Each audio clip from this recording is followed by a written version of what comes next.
Once we're live on a Roku channel, then I can bring you up, and then we'll be.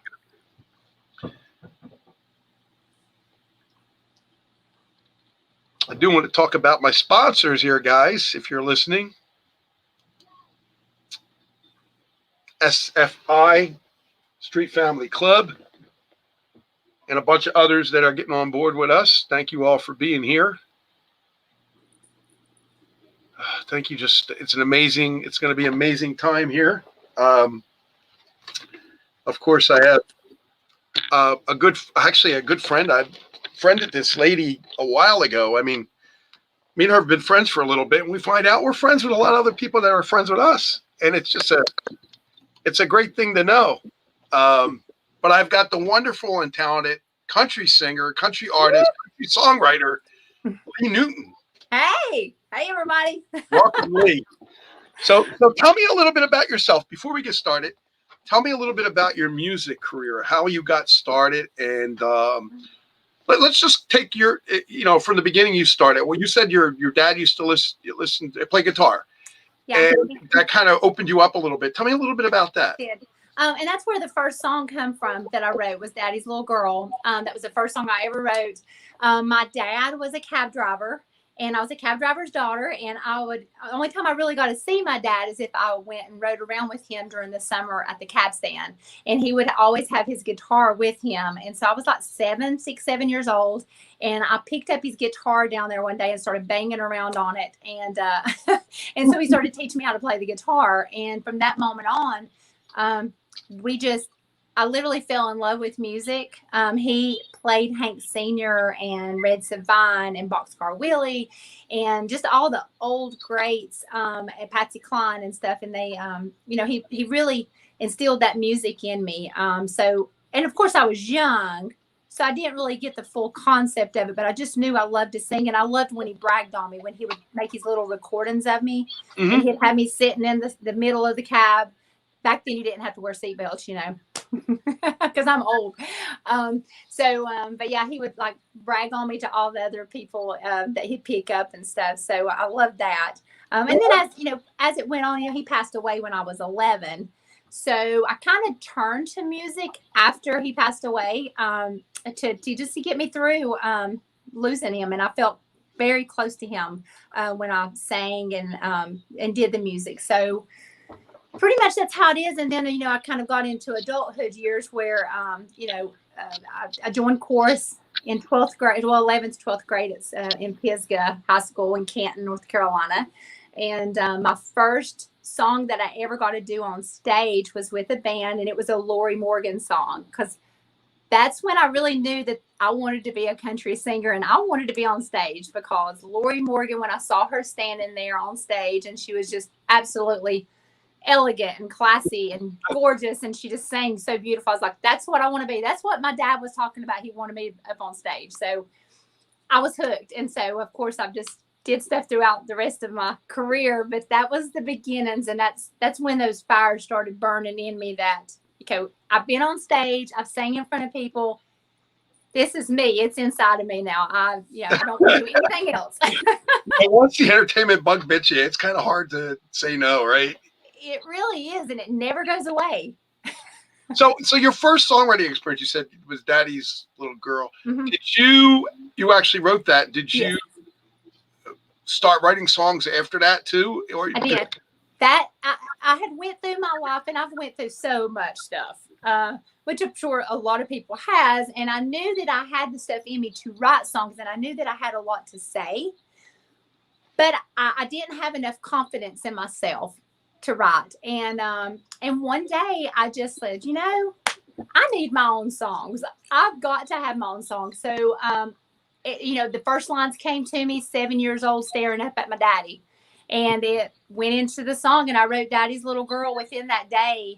And something about that experience, and also having Lori Morgan, my idol, send me a video congratulating me on the release of Daddy's Little Girl really helped me and boosted my ego a little bit. I was like, oh my God. But it gave me a lot of confidence, and it just brought something out in me. And it's like the song bug hit as well. And I was waking up in the middle of the night with lyrics, and I would be by my bedside, like writing them down or humming them into like a microphone. And it's not stopped. I have been writing nonstop for about a year and a half now. Wow. Yeah.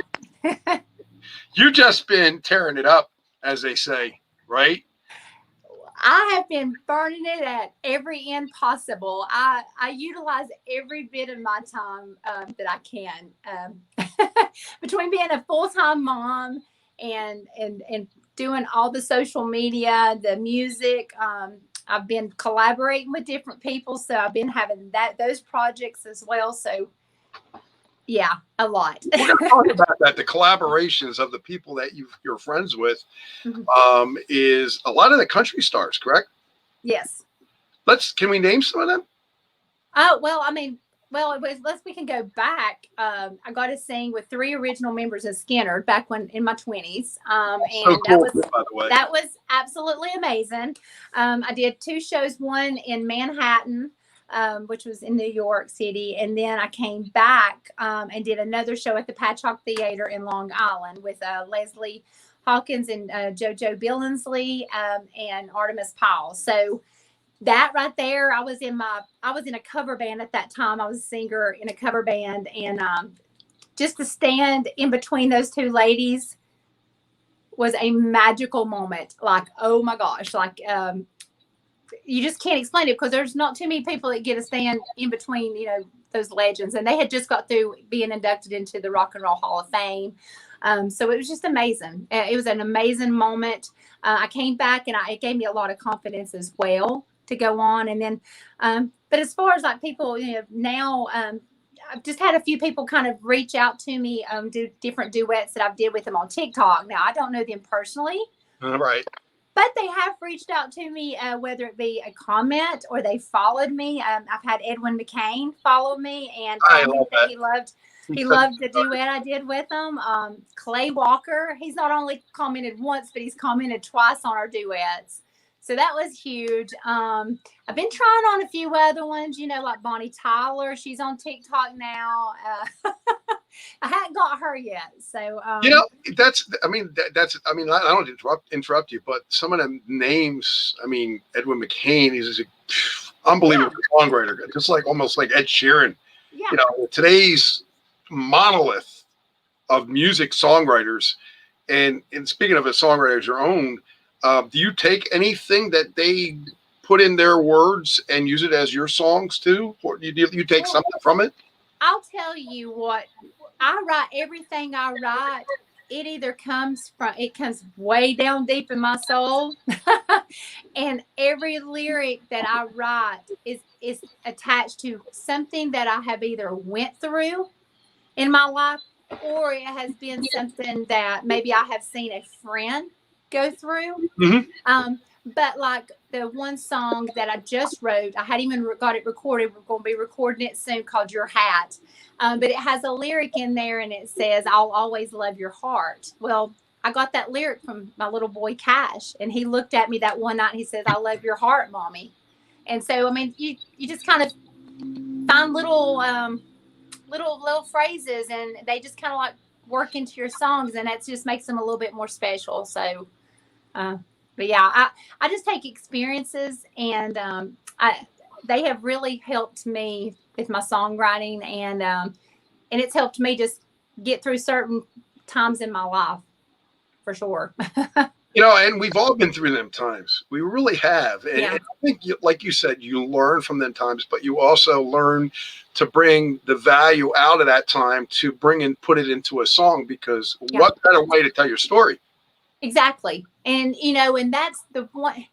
And I thank God for giving me this gift of being able to put my words onto paper and then transpose that into a song. And as a songwriter, the best compliment and the best feeling that I have got out of this, but from all the songs, but from Strength of a Woman, which is on the new album. I can't wait for that. Oh my gosh. Strength of a Woman has been the biggest woman's anthem that I have.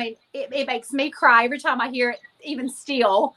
And I have so many women that has reached out to me, telling me stories of how it's got them through different, just different times in their life. Just in this short period of time, they're sending pictures of them fighting cancer and them battling cancer and they've won, or they went through domestic abuse and they got out of that relationship, or they've lost a child and they're dealing with that grief, or they've lost their spouse. And they are, and people just celebrating women in general. The men have even stepped up and they're like, hey, and I've posted a lot of the men on TikTok that's like done videos with Strength of a Woman.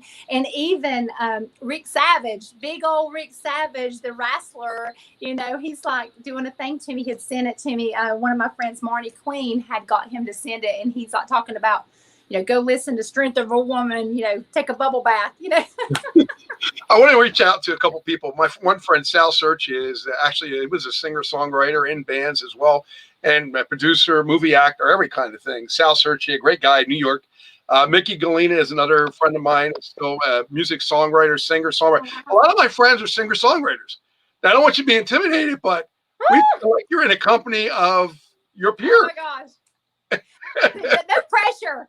No pressure at all. No pressure. No pressure, because listen, we all go through that time where, is the song good enough? Is the song what we want? But Strength of a Woman and all these songs that you're talking about, they show the depths that you reached, to the point where, you're bringing other people out of their depths. Yeah. And you're reaching them on an emotional level so much that many people don't even understand that. And that song level is amazing, because your choice of words in a song brings out that the emotional, as you said, to the other people. So you're awesome. And thank you. Well, I mean, and I've went through it. I've wrote it. That's the one thing I've heard. You don't go into something saying, "Oh, this is the great song," or this. You let it speak for itself, right. and you try to bring out that emotion in that song, and you try to reach people on that level, and you try to think, what are those words saying, and what are they doing? Are they going to comfort somebody? Are they going to give them that extra to be like, okay, I don't have to take this. I want it all. I want to, I ain't putting up with this, so, and I told people, it's funny, at the release party, I'm like, I promise I've got love songs too. I mean, they're coming. You have a little bit of everything. And I think that's what people need to know about you. You're such an accomplished person that does a little bit of everything, that creates this great response of people that understand what you're talking about when you're talking about stuff like this. Well, my main thing is, and this has been since, from the beginning, even back in my old band days, I don't look at people as fans. I sometimes, you have to use that word, but I don't like using that word. They are my people. They are my family. They have invested so much time into listening to me and to commenting me, to find out about my life. They have really, they have become my friends. And I know that with everything picking up as much as it has, I have not been able to respond back to people the way I used to, but I really always try to comment back to people, to engage with them, to let them know that they matter to me, because they do. I mean, I would not be able to even been where I am right now without them, because they were listening to my little videos as I was posting them in my living room, and they were encouraging me, getting back into it. So they're the backbone of me. There you go, Lee. He's telling you he's got an award-winning song. He's telling you can have it. Oh my gosh, Can't Love Without You. Oh my gosh. And Sal's a great guy. I mean, I'll get in touch with all these people. You never know who you're going to listen to, who's going to be listening to you, who's going to be watching you, or where they're going to be watching you. So I appreciate all my friends out there, and Sal's one of them. I've been trying to get him on the show for years, but come on, Sal, you need to get on the show. Sal, you got to come on, bro. But you're right. You never know who's going to be watching. And I know through this journey in the last few years, and especially in this last year, I went through so much. And God has guided me every step of the way. And I've just trusted my gut. And I know that I've wanted this. My goals have never changed of what I want. I've got a message, and I want to get it out there to people. And I feel like I have tons to say. And I think that God's given me this platform. He is making things happen with the help of my daddy sprinkling fairy dust. I know it. I feel it. With every ember in me. And that's so beautiful too, because you're a testament again to what women need. Somebody to say, listen, yeah, things get rough, things get Okay. tough, but I have a 5-year-old. I can still do this. Exactly. So Exactly. what do you say to people that say they can't do it? They don't have the time. They can't. Oh, no. I tell them they can make the time. They can do it. Everybody, and I've been through so much. Like I said, I've been through everybody that's even reached out to me. There's some things, of course, I've not, but I try to relate to them on some level. But, if somebody, they come cry, it's like when they listen to my songs and they talk to me, it's like I don't even really have to tell them anything. They're like, you've given me this inspiration. Like the lady yesterday that drove all the way from California to North Carolina to the release party because she heard Strength of a Woman and she fell in love. She said, you have so much passion and you bring so much passion out. And she said, you've got such a message. And she said, and she was bawling and she was crying. And she said, your song has changed my life. She said, your song has made me rethink things and show that I am strong and I can do it, and if I can touch one person, that then I've done what I've wanted to do. You did what God wants you to do. You're touching people, Yeah, and you're touching them in their when their times are down and things are and making them feel good. exactly. I mean, what more could one person ask from another singer songwriter or a person that it creates a great melody line and somebody that loves the music, like you do, and how you learn to do that. I mean, that's got to be an overwhelming, great feeling that you hear all the time, but you're never tired of hearing it. No, you're never tired of hearing it. And I know when I've done Strength of a Woman, and I have went into this thing because it's just me. I'm totally independent, and I'm doing everything, and I kind of do everything just kind of on the whim and how I feel, and I'm just doing. But I decided that I wanted to have all these women in this video, so everybody was submitting all these stories. The men was sending stuff in for the women. The women were sending in stuff for their moms and their sisters, and sending pictures in, and I couldn't do just one video. I ended up doing 5 videos with all these women because I didn't want to leave anybody out. But I'm telling you, after reading all of their stories that they sent to me, it was the most emotional 2 weeks that I think I have ever had. I felt like the guy in the Green Mile. I felt like I had took in all of their stories inside of me, and then I just had like this release. Like that day, I was just bawling. The Strength of a Woman, it just means so much to me because it got me through what I was going through at that moment, which has been very recent. And to see it helped so many women in different situations. I'm like, wow, I didn't realize it was going to do that, so that's pretty cool. It's kind of funny too, and I'm not saying this is funny in a funny way, but it's funny that every situation you actually come out with another song from each situation. You do. Right? Because it has a different starting point, it has a different ending point. It does. It also has some mixture of stuff in there that may be similar, but because you're a singer-songwriter, you can change that any way you want to. Yeah, and the thing about with me, and I think that the producer, when I went in, he most definitely got what I wanted. I love old country. I grew up on old country. I grew up on country that told stories, and they got to your emotions and they got to your heart. And it's not, oh, I lost my wife, I lost this, yeah, they probably talk about their stories. They touch you.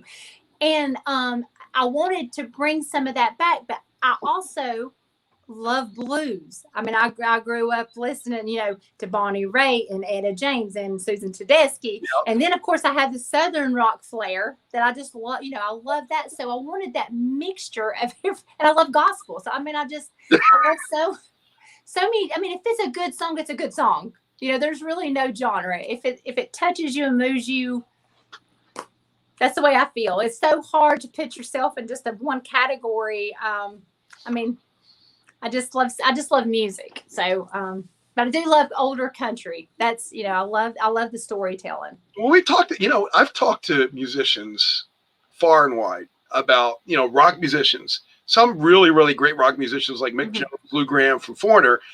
And they said, we have a countryside. And I said, really? You don't hear it No, but see, that's the part that people don't understand. Mhm. You know, a lot of the rock musicians like playing rock, but they don't always like to play rock. They like to play country. They came from the Hank Williams side. They came from, Exactly. you know, that Johnny Cash They- side. My son's name's Cash. And the No, Merle Haggard, and I mean, just right, you got all these. I right, just got through singing a Merle Haggard song before I came on here today. I mean, I was like, right. that's the music that touches you too. I mean, those are the, you know, and you know, and I know there's different types of music coming out, but you know, to me, that I'm more of a traditional country. I love the, you know, when people says that really sounds like a lot of older country, I'm like, yeah, it sure does. You know, you're right too. Sometimes country artists, and I'm not putting anybody down. I wouldn't do that, Mhm. but they do miss the mark on certain things, and because I think they get too commercial, it actually creates a problem for them. When you're not commercial, you have creativity of anything you want to do. Exactly. So you can change things up. You're not in a thing where everything sounds exactly the same. And you know, and if that's what works for them, that's what works, you know, for everybody. But you know, for me, I want everything to have its own sound, and everything to be different and special. Have its own sound. Like, you know, and I Want It All. I love that they put the banjos in there. I was like, heck yeah, that's awesome. Now, did you get to pick anything, or did you have a musical arranger in the album?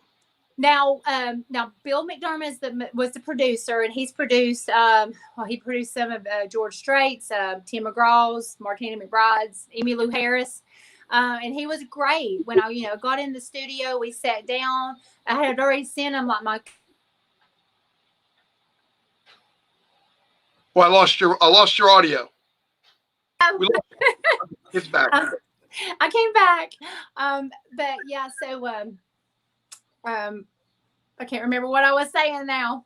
You were saying about all the About Bill, yes. And so what happened is you know, we did that. Then the musicians came in, you know, and they kind of, everybody just kind of put their creative juices together, and you know, we just kind of like, okay, yeah, that sounds great. Yeah, no, we better not do that, or oh, well, let's add this, or no, do it the way she played it on that, you know. So we just kind of all created it together, and it turned out to be magic.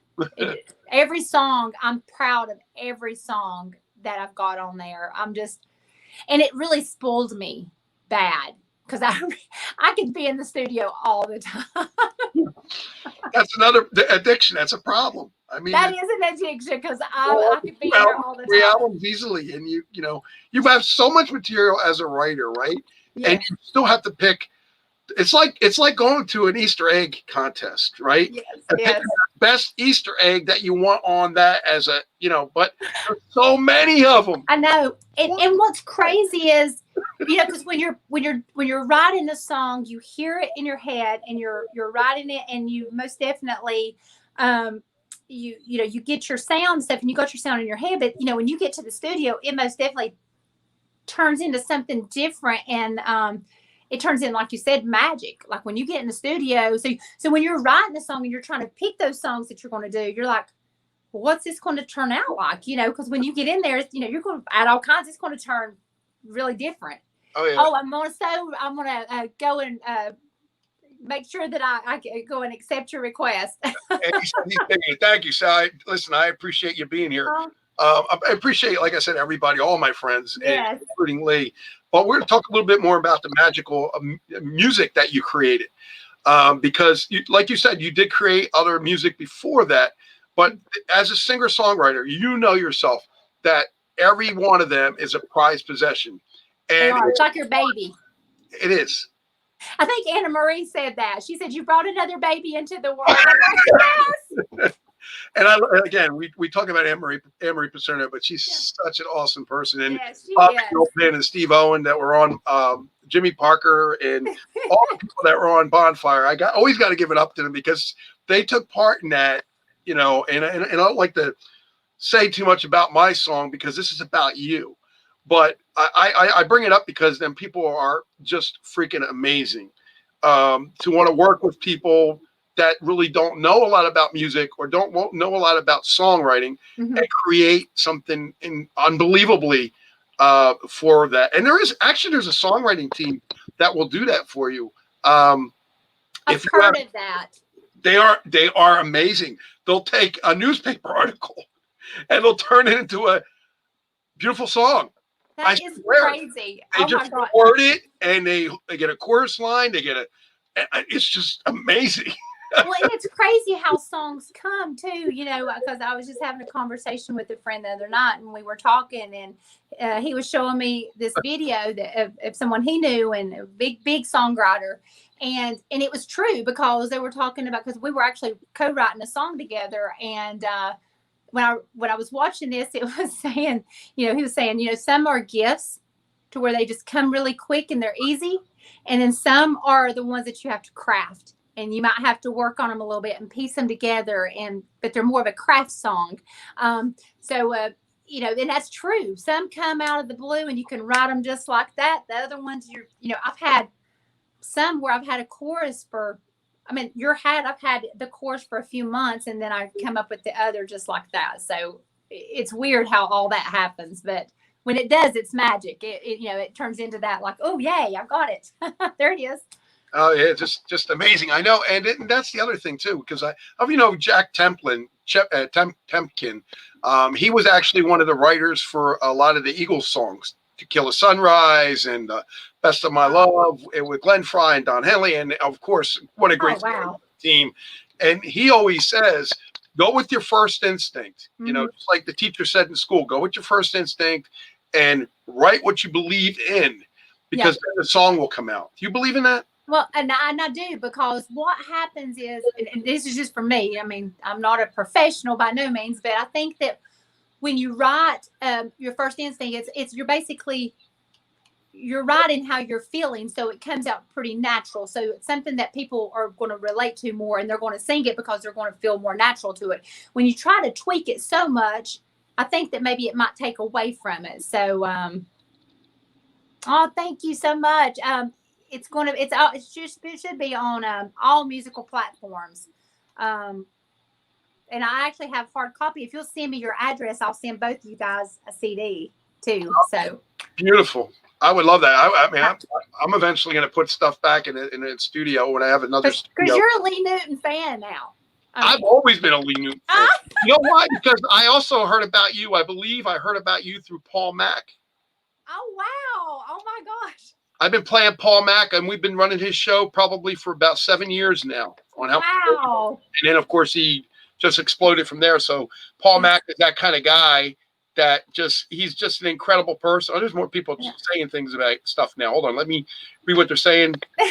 What the teacher said. That's a song in the making. That's my friend John, another singer-songwriter in Illinois. Oh, hey, girl. Oh. You've got a lot of fan support out there, and that's important to music They're artists. amazing. I love them to death. They are so good to me. See, everybody, that's the other thing I want to get into, Lee, with the way COVID was, and things seem like they're going back to normal very soon, hopefully. Do you find that now that it was a more of a hampering issue for you to get your music out, or was it easier? Because if more people are home, it's sometimes easier to get the product out, right? Well, my situation was a little bit different than everybody else's, because I had took a long break, about a 5-6 year break. Okay, well, probably about 4-year break. Mm-hmm. And then for the past 3 years, when I first started back, I started posting little videos, because like you said, it does not go away. It's still in your soul. And I felt like I had to be able to sing and get it out. So I started posting videos from my living room way before COVID hit. So I had done that. And as I was doing that, that's when people started reaching out to me, and I started forming more relationships with everybody, and they started requesting stuff. And it just became to where I started building this fan base, like, what we were talking about. And everybody started wanting me to do different songs. So from that, it seems like it just got more and more and more involved. So, by the time COVID hit, it's like, and I got laid off from my job, and I'm like, okay, well, I've been playing in my living room all this time. Everybody else is now playing in their living room. Maybe I'm just going to really go after it. You know, I've got this extra time. I'm just going to really start playing. And that's when I really started picking up. I played guitar, but I'm not a great guitar player. I play enough to get me along and stuff. But I'm like, I'm going to start really playing and really get back into it. And I've just not looked back. I set these little small goals for myself. One of them was writing a song. One of them was hopefully getting nominated for a Josie Award last year. And oh my dear gosh, I did. And I won. I couldn't believe it. I was just like, this is crazy. But yeah, I mean, so it was of course, I know it was a tough year, and it was a tough year for musicians that were used to going out and performing, and then they didn't have that revenue coming in. So that's where I'm a little different. It helped me because I was just already on that side of playing in my living room. So to me, it was just, it helped me as far as just, because I was already used to it, and I just kind of like hammered down even more on it, because I mean, me, I post tons of songs. I mean, I know people were getting tired of like, gosh, that Lee singing again. Does she ever shut up? Like, I love that. You see that if you have to stay continuously with your audience, right? Yeah. So people know you're there. And there is a point in time where people say, yeah, that's enough. That's enough. I get that too. But I say, listen, you're not running the radio station. You're not promoting me. You're not doing anything that I'm doing. So you don't understand my side. Yeah. I'm not trying to promote myself, but I'm trying to get it out there. Right, to be out there. You can always choose not to see. You can hide the post. You can unfriend me if it gets to be too much, but I don't try to do that. Yeah, and I feel like this is the way I feel. I feel if and if they're not into it, that they can scroll on by. But if I touch, like I said, if I can put something out there that will touch somebody's life, or they request something from me and I can do it for them, I'm going to put it out there. And like you said, I want people in my circle and behind me that's going to push me and be supportive of me.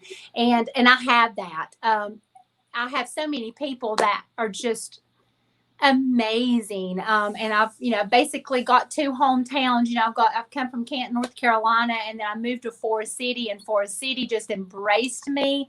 And I've been there for, almost 8 years. And they have just wrapped their arms around me and been like, they have lifted me up so much. And just, Rutherford County has just really pushed me on and been so supportive of me. And you know what, Lee, here's the thing. If somebody doesn't appreciate you, there's others that do. So don't ever, that's why I tell my girls all the time, don't worry about the ones that don't. Find the ones that do, and then let that be your circle. Well, and I know that I work hard, and I know that I do it for the right reasons, and I know that I sing my heart out, and I try to pour my heart and emotion to every song. And like you said, if somebody is not, then I'm not the one that's for them. They've probably there's tons of artists, and that's the reason. That's the beauty of it. There's either you can have somebody that loves so many different artists, or you can have somebody that loves one artist. But there's somebody out there for everybody. You're not going to be everybody's cup of tea. But yeah, I mean, I hope that I appeal to a lot of different people. I try to do different stuff to reach them on a more intimate level, to where I can become a little bit more, closer with them, and bond with them. Because that to me, that's my number one. I love my friends. I have a question for you. Now you said your son is 5 years old. Yes. Right? He sees his mother getting all this attention, and I'm sure, like I said, you're including him in a lot of stuff, and that is what you should do, not exclude him. Exactly. Because then he's part of it, and he's helped part with mommy's thing. Now he gets a little older, he becomes a music artist himself. What are you going to say then? Oh, I will support him 100%. Whatever he decides to do. Beautiful. That's the way my mom, and if it wasn't for my mom and dad, like and this is where it goes back to. My daddy used to set me up on the coffee table. It was an old wood coffee table when I was little. I was 6, 7 years old. And I remember him setting me up there at breakfast time on like a Sunday morning when he was off, which was very few and far between. But I remember him setting me up there, and he'd play the guitar, and I would sing, and he'd say, because I was named after Brenda Lee. So he'd say, Brenda Lee, you're going to be on the stage of the Grand Ole Opry one day. And he says, I'm going to be in the front row. And I've never forgot that, Gene. And that is my ending goal. I mean, I'm speaking it into existence. I will be on the Grand Ole Opry because that's such a prestige honor to be invited on to play at the Opry. It's not about how popular you are, how many albums you sell. You know, it's about integrity and morals and just what kind of person you are. And it's an honor to stand in that circle. So that is my goal. That is my goal. And I have had it since I was a little girl. And I'm putting it out there. So if anybody knows anybody at the Opry, Brenda Lee, number 2. I love that because, you know, I'm a big fan of Brenda Lee. I mean, I grew up in the 60s and Brenda Lee was all over. I mean, you know, Christmas time and walking around the Christmas tree. I'm sorry. Oh my God, who can forget the way she sang that song? But it's not, you know. and you know, I literally, you know, I was, you know, named after Brenda Lee. Tanya Tucker and I share the same birthday. It's just destined. Oh wow, Tanya Tucker was one of my big favorites. I used to have all her CDs in country because I went through. See, I in my situation. I was a musician. I played the trumpet for 14 years, but I also played the bass and I played a little bit keyboard. And, you know, when you varied with different instruments and guitar a little bit here and there, but when you varied with different instruments, you take on different aspects. You know, there's a rock side, there's a country side, and of course, there's the blend that in the 80s that Kenny Rogers and Dolly Parton did. Yes. And all the 80s artists that went into country made country a little bit different. Made it a little bit more popish, but it also brought country out a little bit more. It did. And I think everything is, you know, it evolves just like us women in our outfits. I mean, so you keep it long enough, it's going to come back around. And I think right now, I think that it, you know, and I hear this so much because I have a lot of followers on TikTok, and that's what I get a lot of. You know, you're bringing back the older country. And I think there's a lot of people, not saying everybody, but I think that people are yearning kind of like for that a little bit. I'm seeing it a lot. And like I said, you know, I play drums. I mean, I haven't played them in forever, but back in my band days, you know, I used to get back there and play drums, and our drummer would come out and he'd play harmonica, and I'd play some kind of wonderful Roadhouse Blues, Johnny B. Good. I mean, I was back there rocking on the drums, you know. And I love that about you because read what my friend Sal said. He said, I'm going to promote your new album like crazy because you are so nice. He said, ask me, Gene. Oh my gosh, you are so sweet, Sal. Thank you so much. Awesome guy. I love him as a friend, and someday I told him I'll meet him, but you never know. Oh, wow. Any questions you guys got for Lee? But if you want to post them, let me know, and I'll put them out there. But Lee, there's a couple other things I want to ask you. So you said you play guitar. Is there any desire to play any other instrument than guitar, piano a little bit? Oh God, I wish. That's the one instrument that I would just love to play. But I mean, I can do the little dun dun dun dun dun dun dun dun. Yeah, that's it. That's it. The chopsticks. Yeah, that's it. That's all I can do. I might be able to do a little bit of the Silent Night, but I think that there was a piano player. She's my best friend. Her name's Danelle McGee. And I'm telling you, she would play and I would sing in church. Actually, and it's so funny because she actually found like this little program where she had my name on there while I was singing a few of the songs. So she sent it to me. But you talking about somebody who could play that piano and put that good groove on there. And I was always in envy of her. I'm like, you play so beautiful. And my fingers just don't do it. I'm good enough to play just the guitar as much as I can. Everybody's got a place. Let's talk a little bit about your friend Michelle Lee, because Michelle is awesome person too. Yes. You guys got a duet on the album, right? Yes. Well, not on the album.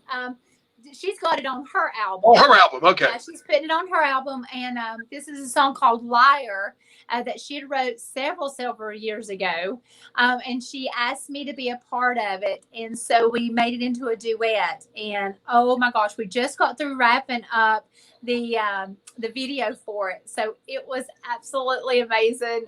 There's you guys are going to be just blown away with it. It was so much fun working with her. She's such a top shelf artist, amazing person, and I was just honored to be able to do that with her, because we actually did another Christmas duet back at Christmas. So she's got her new album coming out. I have my new album. Then we did the Lyre together. So there's a lot going on there. So let's go over some of the songs on was it Undamaged? Yes, Undamaged. Let's go over some of the songs. Strength of a Woman. Yes. We talked about that.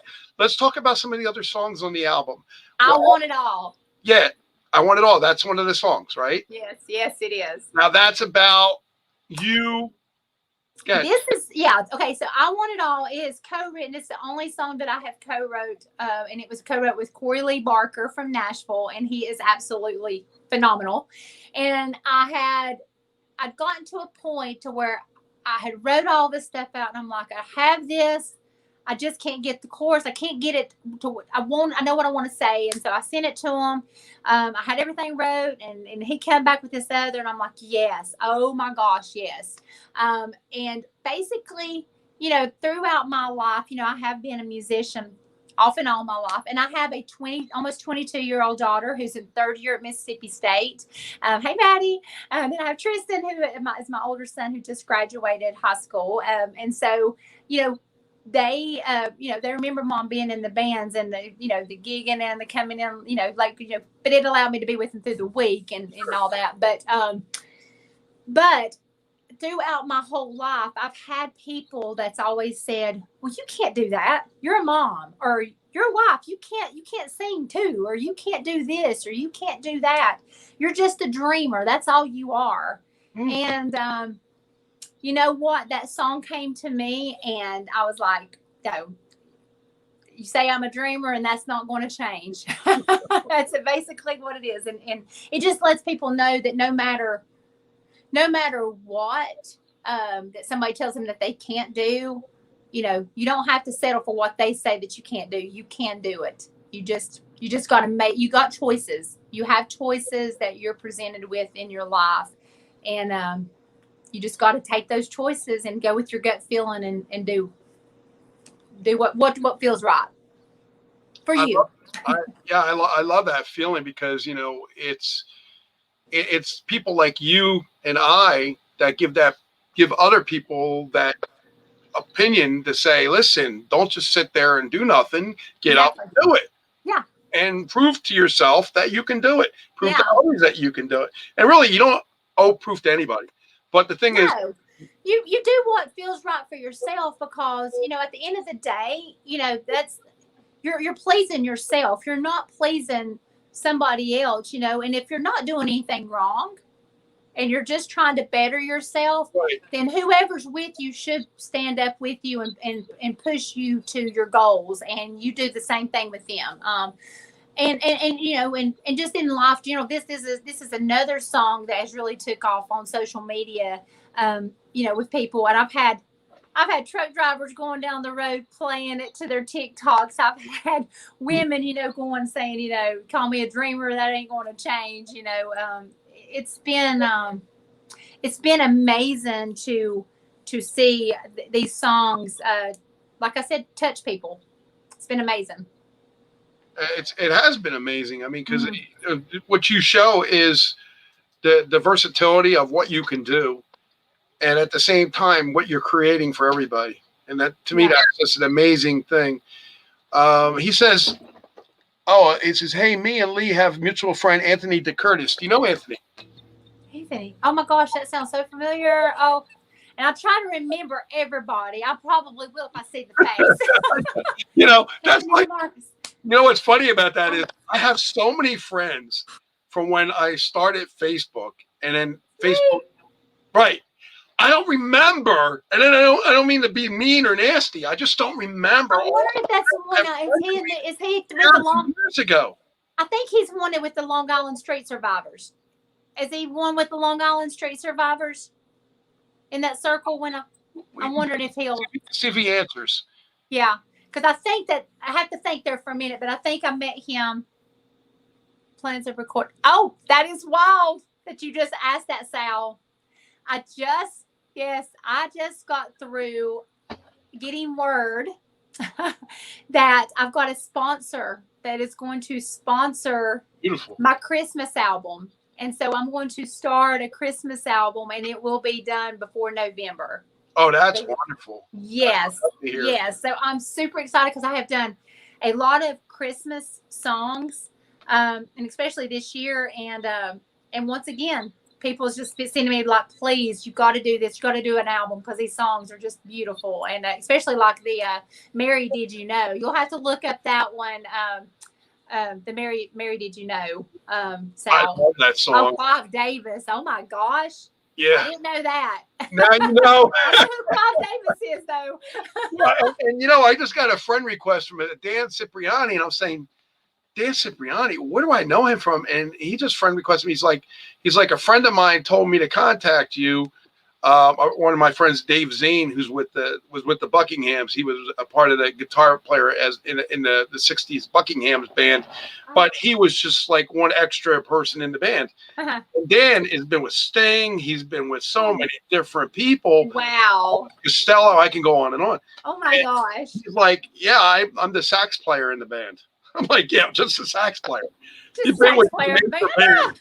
Yeah. Wow. So you never, people like that. That's what it is. It's being humble, and it's staying who you are, and it's not about, oh, I'm this and this and this. You do what you do, and your craft shows. It comes out. You don't have to sit there and tell. It just shows. Lee, look at this. There he is. Hey, Dan. Oh my gosh. Hi, Dan.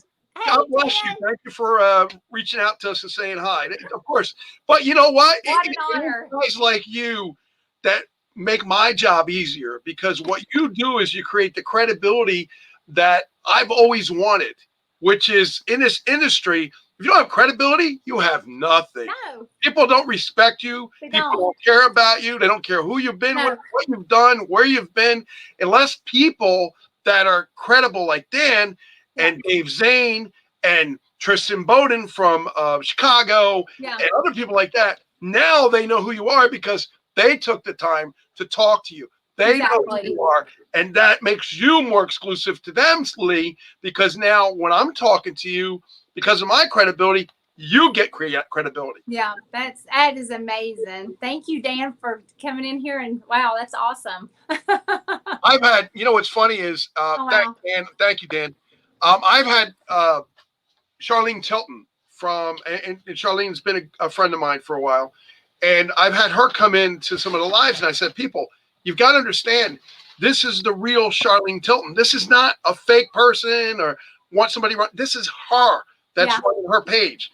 And everyone's like, oh my God. I'm like, what? They're regular people. They're normal people. And that's what gets me. I think that, and you get people, and sweethearts of the people. Well, what gets me is I have heard so many people, and they're, because I know a lot of different musicians, and I'm not knocking on anybody, but I guess when I hear somebody and I feel like they're not in it for the right reasons, or like just going to do it to do it. I mean, I guess I'm like, music's about passion. It's about your heart. It's about pouring your heart and soul into these songs, and it's your legacy. I mean, like when I leave this earth, I want people to look at me and say, man, that woman, she wrote some great songs that really touched people, or she was a good-hearted person. That's what I want people to remember me as. I want people to say, boy, she was always smiling, or she was crazy, or but that's what I want. And I see so many people that they're not in it for the right reasons, and it breaks my heart. Like it breaks my heart.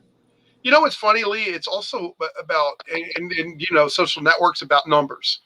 And when people look at the numbers, they say, oh, well, your numbers are down. I said, yeah, but are you seeing the people that are coming to my shows? Are you seeing, are you not looking at the quality of the people that are coming to my shows that are millionaires, billionaires, people that are in the know, people that are taking time out of their day to come and say hi. And that's what I see. I don't care about the numbers. That's me. And, and I'm not, well, you look at me, and I've worked, and like I said, I do everything on my own. So the only thing, I've tried to work my social medias, on TikTok, of course, I've got a lot more followers and stuff.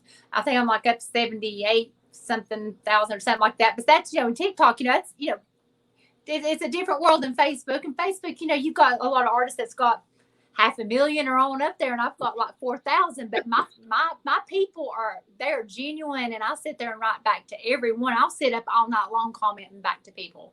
And that's the true person that you are. That's the superstar, I call you, because you take the time to write these people. I would take the time and say, thank you so much. Thank you for that. Why not? I mean, exactly. And I mean, I know, like I said, sometimes it's gone kind of overwhelming here lately. So, you know, I'm not, but then I just have to be like, okay, OCD starts kicking in. I'm like, okay, new posts, we'll start all over again. And then with the other ones, you know, but they see that. And that's what, I get that a lot. They're like, you write me back. You make me feel like, you know, I'm a part of this. And I'm like, you are a part of this, you know, from the bottom of my heart. Like yesterday at the release party, I was telling them, like, couldn't have done it without all of you guys. You know, I'm nothing without you guys backing me and loving what I do. You know, I mean, I can sit here and play it, but you're the ones that's putting it out there. You know, they're the ones that's sharing it. They're the ones that's investing their time. I can at least sit up and write back a comment. Thank you. Right. And I think that's the important part. So it's a two-way street. And if you think it's a one-way street, you're probably not going to go anywhere. You're not. I had an artist the other day reached out to me, and I'm just going to say this real quick. He reached out to me, he says, I've got a song I want you to hear. I said, okay, send it to me. So I made a song. I listened to the song. I love the song. I said, oh, it's great. This is a great R&B song. Mm-hmm. And he called me on the phone. He said, you didn't play it yet. I said, no, I didn't get a chance to. I didn't even get a chance to download it yet. Then he called me again. And but see, this is what happens. And he said, well, you didn't play it yet. I said, no, I didn't play it yet. So now this is the part that I tell people you have to be careful of. You can take a good thing and ruin it. You can. By being over persuasive. Yeah. And trying to get something going. When I know about his music, I know about his song, I was going to play it. Exactly. He talked you out of it almost by the way he was acting. He kind of ruined it. And I told my daughter, I said, listen, I love this artist. He's a Christian artist, but he's so overzealous and he's letting his career path get in the way of letting people hear his music. Yeah. And I think that's more important than, you know, I want my music to get out there, but at the same time, don't overshadow it. Don't over it. Exactly. Push it. Because it's like people that's like a salesman. You know, you put it out there, you let people know what you got. You don't keep on because you're going to get them to thinking, okay, they're over talking so much. Why are they over talking so much? They're trying to push it on me. And that's what I got to look at. I mean, I have to look, if he's going to do this to me now, what happens when it's number one on my station and I'm going to be playing it every day? Yeah. You're going to be saying, you know, and I've got this for people too, Lee. You're playing me too much. I still don't know what that means. What does playing me too much mean? Because it was what the artist wants you to play him a lot so different people at different times can hear him. But no, that doesn't work that way in some artist bands. Oh my gosh. Yeah, just to be considered to be played would be amazing. So oh yeah, we're gonna have her share information. We're gonna have her share where you can buy her album. I've got my new website just launched yesterday. I'm so proud of it. I have saved so hard and got my brand new website. It's LeeNewtonMusic.com. It's got everything on there. It's got email. It's got everything. But yeah, I'm so proud of it. All right. Did you choose Lee Newton Music because somebody already had Lee Newton? Well, there is a woman, a girl that's got blonde hair, and she is an actress and a comedian. And her real name's Rose, but she goes by Lee Newton, and it's the same Lee. Yeah. Oh, her name is Lee Newton. Okay, she goes. All right. I don't even want to get into that. Okay, her name is Rose, but she goes by Lee Newton. Okay. Yeah. She's pretty up there. Like. Yeah, I mean, she's probably sitting there going, "Who is this Lee Newton?" No, in about a year from now, she's going to say, "What am I? What am I doing?" So that's why I've had to put music next to it. I get it. The websites were already taken, and of course, you know, it's music, and I think a lot of people are doing that. But I mean, it's Lee Newton Music, and it's LEE and then Newton, like Big Newton. And if you can manage it one day, I do a Zoom network meeting call that's once a month, the first Thursday of every month at 8 p.m. That's why everybody knows the first Thursday, 8 p.m. every month. We have entertainers there. We have celebrities there. We have music producers, movie producers. Oh, wow. Tons and tons of radio stations, DJs, news people, weather people, and they have contacts. And these are the people that are the people. You don't have to go to somebody else to get them. They are the people. So, and to me, this is it. This is a perfect place for somebody like you that's kind of like still starting out. Yeah. Hey, I want to get my music out there. Okay, here's 20 stations. Bang. Wow. Yeah, because there are so many. I've learned this. And how much does it cost you? Zero. Yeah. See? I'm telling you, and I'm learning this as I'm going, there's so many different ways that you have to do every little thing and this and that. And yeah, I'm learning. I'm green about it, but yeah, it's been a learning process. And luckily, like I told you, I have had several people that's been in it for 30, 35 years plus, that has like kind of took me in, and they've said, God sent me, or God, and it's like, okay, and it's like I said, little blessings, and they were just kind of like guiding me, and they've just been really, really great, trying to help me and stuff. And I think that they told me, they're like, you've got a message, we don't want to see you get burnt, so because I'm sure that there is, like, I know back even in my early 20s, I remember being a young girl, in my early 20s, in the band, and of course, get people coming up to you and you get all starry eyed and stuff because you don't know any different. I think that maybe that's why, now I'm a little bit older, and I've always been in it for the right reasons, but I think that, I know where I want to go with the music now. I like I said, I've got a message. I want to get it out there. And I think your message is amazing. What are the songs now? What are the songs you're going to be pushing from the album? I know "Strength of a Woman's" one. "Strength of a Woman's" going to be coming. I'm going to do it a little bit later, probably closer to October. That's the goal. Okay. Because I'm going to try to orchestrate a 5K run called "Strength of a Woman." Oh, wow. And I want it to be raise money for domestic abuse. And men and women can both run in and stuff. And then I'm going to have a free concert for everybody. But all donations are going to go towards all of domestic abuse, because that I'm just really passionate about that. And I just think that that's "Strength of a Woman" just embodies that. And I really want, the shirts are going to be really cool because they're going to have like the phoenix bird on it, because the phoenix represents, oh my gosh, like, because you've been beat down and you come rising up and you're stronger. So, so that's coming hopefully, closer to October. But yeah, "I Want It All" is probably going to be the first one that I'm pushing. I've already in the works of doing a video for it. I'm so excited. It's so cool. I'm so proud of you. I mean, you've got so much great stuff coming from not only this album and many more. And you said you have some more tracks, so that's even a more phenomenal, another time. But I just hope that you appreciate the people. Now, listen, when you talk about domestic abuse, I went through that with my mother. My mother was abused by my dad, and I was abused by him. So I am a victim of domestic abuse. But it doesn't mean anything, because I'll tell you why. It shows that you can come from anything. Just like you said, the Phoenix. Yeah. We come from the burning ashes. Down in the ashes.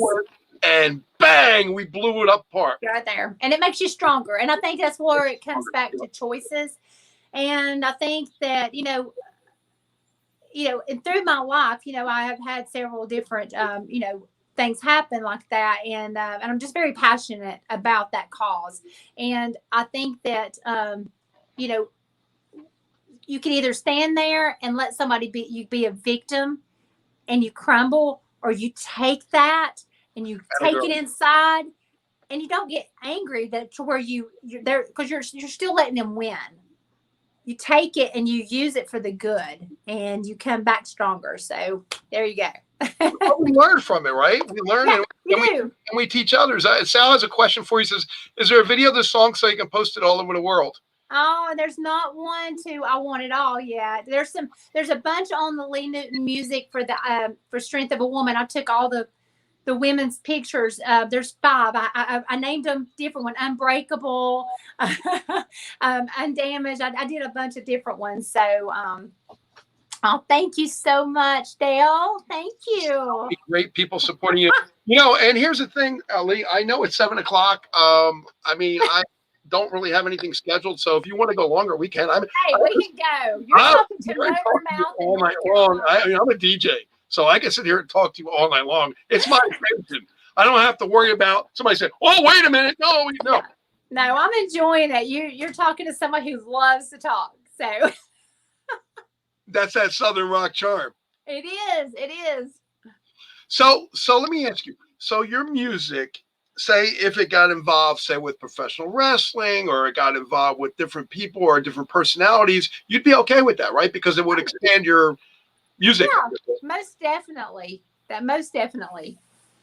I think Strength of a Woman and what you're looking for at the end would be great for the women's wrestling, no matter what wrestling venue decides to use it. But that is a great song.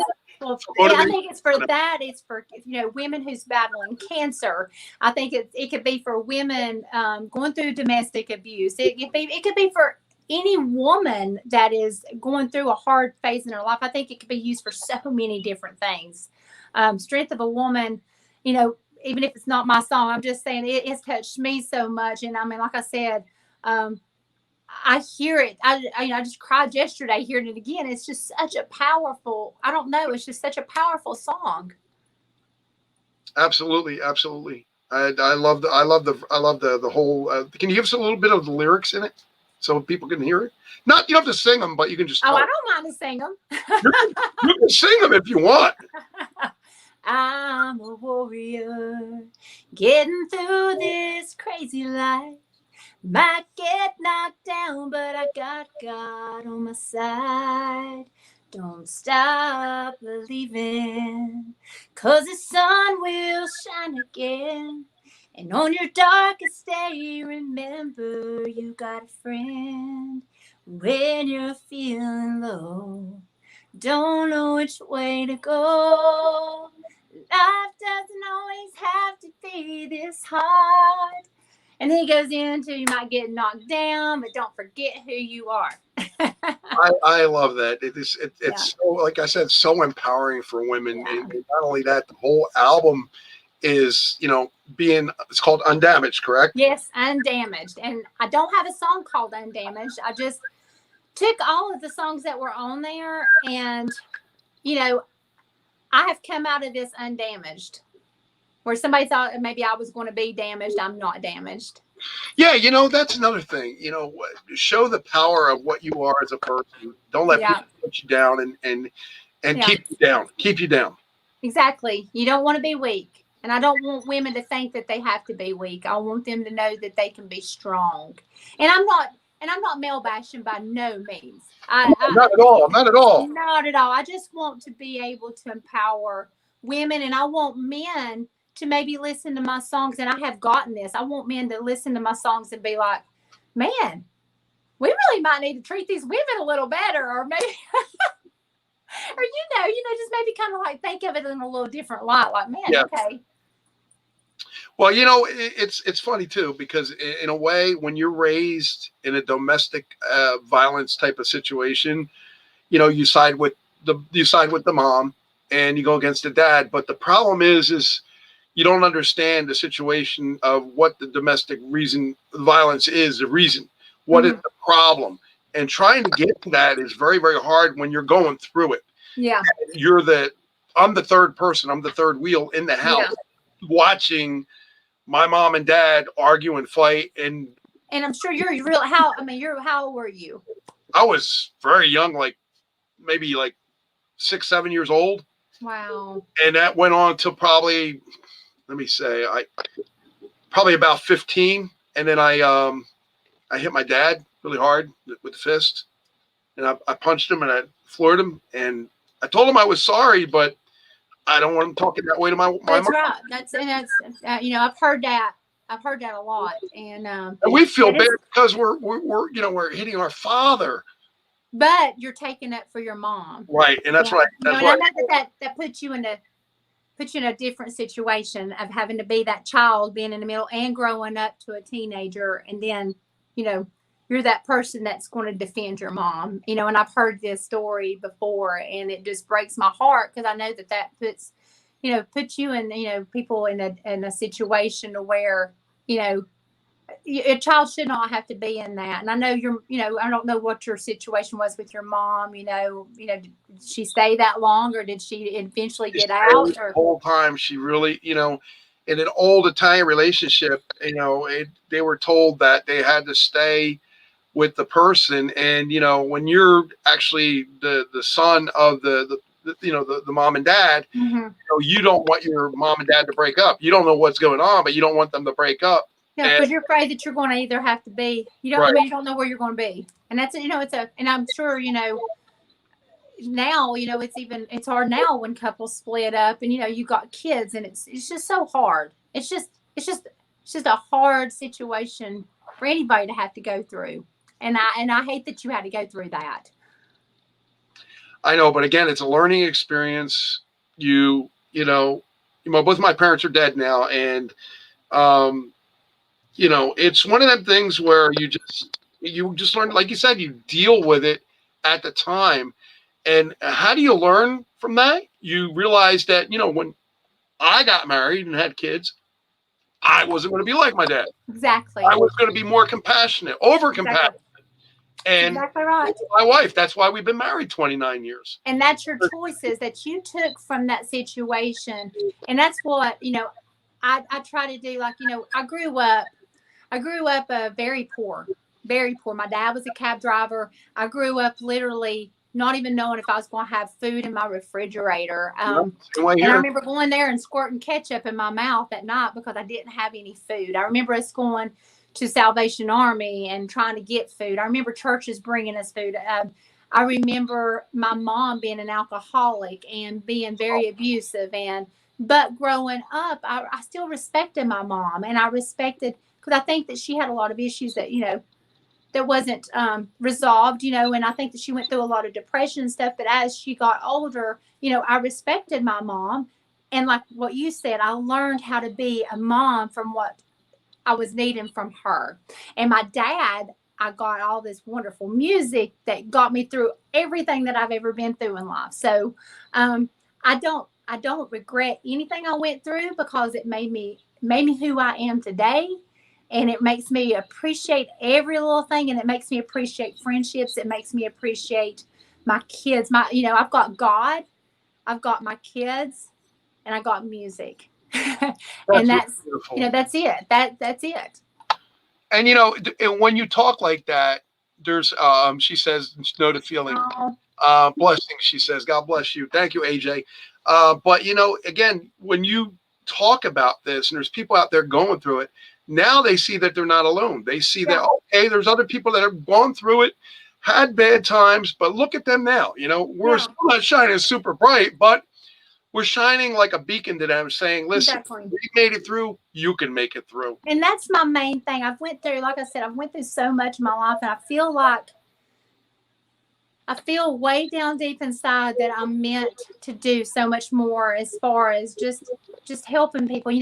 I've went through, there's so many different causes I want to help. Like I said, I want to do the women with the domestic, violence. I want to help women with, cancer. I want to help kids that are hungry. I want, there's so many different things that I just, that I'm very passionate about. The veterans. I'm so passionate about veterans. I do a thing I didn't get to do it this past year because of COVID, but I usually do a thing called Day of Courage, and had the mayor of Forest City go and and say big speech for them, and I think with veterans, we shouldn't wait to that one day a year. We should be thanking them every time we see somebody. I totally agree. Just like we thank God. We thank God every day. Don't you? In the morning and you're happy and yes. these veterans and these troops and these soldiers, they are like sacrificing everything. They're leaving their homes. They're leaving the safety of they're leaving kids. They're leaving unborn kids that hadn't even been born yet, Right. you know. That's right. And they're sacrificing their life, you know, for us to have freedom. And I think that, you know, every time we see them, we better, by gosh, be shaking their hands and telling them thank you. So I'm just very passionate. Those are the things I'm just very passionate about. No, and that's good to be passionate about. Nobody said that you shouldn't be passionate about it. Yeah. In fact, I wish more people were as passionate as you and I with that. Yeah, I do too. And I see, you know, that's what Seth. I think that just more awareness to be brought to that. Because you know, it takes small little people doing things that can turn into something big. So that's how I'm looking at it. One little voice in the forest, right? It's exactly. You never know who's going to be watching. You're going to hear that one little voice, and you're going to hear that voice for miles. Exactly. And you keep on saying it enough, somebody's going to hear you. No, I absolutely. My friend, he just said, I thank God a million times a day, and so do I, because I had a mini stroke a couple of years ago, and let's just put it this way: I don't know if tomorrow's going to come. You know, you don't. You're never promised tomorrow, and that's my thing. People sometimes, even in my past relationships, they think that I'm, you know, too happy and that I'm carefree. Yeah. I know, because you see videos of me. I'm out dancing in the rain. I'm like living it up. Yep. But you never know. You might not have tomorrow. This might be your only day on earth. How are you going to live it? Are you going to live it sulking up and being bitter to the world? Or are you going to live and you're going to live life? You're going to dance in the rain. You're going to sing as loud as you can. You're going to just smile and you know, get through life. Because I mean, everybody goes through stuff. That's everybody, right. You know, it's not all roses, and it's what you make out of it. So yeah. You know, the scenario I use actually that depicts that what you're saying is actually, if you're riding on a bus and there's two sides to the bus, there's a one side of the passenger side, and then the other side is the driver's side, and you're on the side that looks at all the rocks on the left side. And on the right side, you see all these daffodils and daisies and beautiful green grass and beautiful blue sky. If you choose to look at the left side, that's your choice. But if you choose to look at the right side, that's also your choice. Yeah. And you can constantly look at that side and say, you know what? Even though things aren't the way I want them to, I can still see that. Everything's beautiful there. Yeah. I want my life to be like that. Exactly. That is exactly right, Gene. I'm 100% there with you. I think that you're totally right on that. Thank you. And my friend Jimmy Deal, me and him are actually going to interview Allison Arngrim from Little House on the Prairie tomorrow night. Oh my gosh! Jimmy's a great friend of mine and also a great DJ. Thank you, Jimmy. Jimmy's an awesome person, and he's in New York, by the way. Oh wow! Thank you so very much. She's an awesome person, Jimmy. And of course, Sal. I think Sal is really awesome. He loves you. Too. Sal, that is awesome. It's so cool. You make sure you give me your address too. Yeah, everybody send your address to me, and I'll send it to Lee. Yes. I'll make sure you get some goodies. That's for sure. So Lee, we want to get your songs played. So they're going to be played, of course, on Hamilton Radio. But where else? Spotify and other places. They are right now. And just to put it out there, I went through a different distributor, and you have to kind of maybe search them, but they might be under Undamaged. But some people are having a little hard time, but they are supposed to be on every musical platform. So you're talking Spotify, Apple iTunes, Pandora, Amazon Music. So they should be everywhere. Even on Facebook, like, you know, if you use the little tags to do the music, you can do it there. But they should be everywhere where you'll be able to get it and stuff for sure. Awesome. Okay, great. So your email's on LeeNewtonMusic.com, people. LeeNewton.com. And you can find out more about it. That's going to have upcoming gigs and stuff in your area around. It has everything. It has the upcoming shows. It has videos. It has all the interviews. This interview will be on there. So as well, I'll upload it. But it just has everything. I love the way the website turned out and stuff. And of course, anybody can find me on all social media, TikTok, Instagram, Facebook under Lee Newton Music as well. I'm always I'm always on all of them. So let me ask you one question before we go. Now, what social network do you favor the most? Because I know some artists favor Twitter, some favor I don't have Twitter. See, some people Facebook, some Instagram, some TikTok. What's your? Well, I would have to say, okay, because Instagram, there's only a few that, and I still post there. You know, I post there too, but a lot of my friends from there are already on Facebook. So I post just a little bit on Instagram. I post a lot on my personal page, and then I share it to my Lee Newton music page. Right. And I love all of my Facebook friends and family. But TikTok, it allows me to kind of show a really, really fun side, and I get to do a lot of skits and acting, and I get to post all my music too. And you know, like I said, but a lot of those I do take over, and I know you see them. I post some of them on Facebook. I try not to overflood it, but yeah, I like to have fun. No, that's the problem. You're promoting yourself. Don't worry about overflooding it, because the people that love you. That's true. That don't love you may love you, but they gotta see it, so they don't know. That's true. Yeah. And the more you get out there, the more it's going to be. So that's for sure. See, that's the thing. You're always adding new friends. You're always understanding there's new people that are coming. Who's Lee? Who's this person?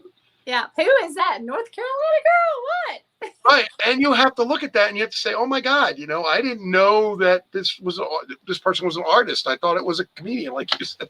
Exactly. Like, because when I started looking at Lee Newton, I'm like, oh wow, there's I mean, she's beautiful blonde, and I'm like, well, I guess I can't do Lee Newton, I guess I'll do Lee Newton music. So that's beautiful. Well, I want to thank you for coming here. We enjoyed you so much.